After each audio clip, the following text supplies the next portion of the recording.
జగన్మోహన్ రెడ్డి ఉండేవాడు, ఆయన వచ్చి చెప్పాడు. ఏమని చెప్పారు ఆయన? మేనిఫెస్టోలో ఇమ్మంటే నేను ఇవ్వను, నేను మాట చెప్తే మళ్ళీ నేను వచ్చి చెప్పింది చేయాలి, కాబట్టి నేను ఎందుకంటే నేను ఎక్కువ ఇవ్వలేను అని చెప్పాడు ఆయన. సిపిఎస్ రద్దుకి అప్పుడు ఎలక్షన్ ముందు చెప్పాము, అయినట్టు ఇది అవ్వదు అని చెప్పి ఓపెన్ అపాలజీ అడిగాము. వాళ్ళు బాధపడ్డారు. ఆ బాధకు మాకు వచ్చి కొంత శిక్షణ వేస్తే మనం ఎన్నికలు వేయచ్చు, తప్పు కాదు. మరి ఇప్పుడు సిపిఎస్ రద్దు చెప్పారు కదా, అయినట్టు మొదటి సంతకం పెడతానని చెప్పారు కదా డిప్యూటీ సీఎం గారు. మరి ఏది ఎంతవరకు?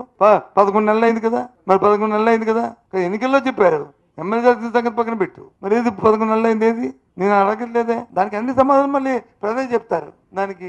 కానీ 8.21లు, ఈ 9.9%లు, ఈ 10లు వాస్తవంగా దగ్గరగా ఇస్తే బాగుంటుంది. అది కూడా మేము ఇచ్చాము, మా తాలూ ప్రొజెక్షన్ ఇది, మీ ట్రై మీ రకంగా అనుకుంటున్నాం. ఈవెన్ దో 2.6% వచ్చింది, ఇంకా 2-3 నెలలు టైం ఉంది, ఇంకా 10 నెలల టైం ఉంది, దీన్ని పెంచుకోవడం ప్రయత్నం చేస్తాము అని అన్నాం అనుకో, బాగుంది. అప్పుడే రావడం, అప్పుడే ఎపిసోడ్ చేసేయడం, గుడ్ గవర్నెన్స్ అనడం, దానికి వచ్చి ఓ పేరు పెట్టడం, ఏంటిది? నవ్విపోతాడు కానీ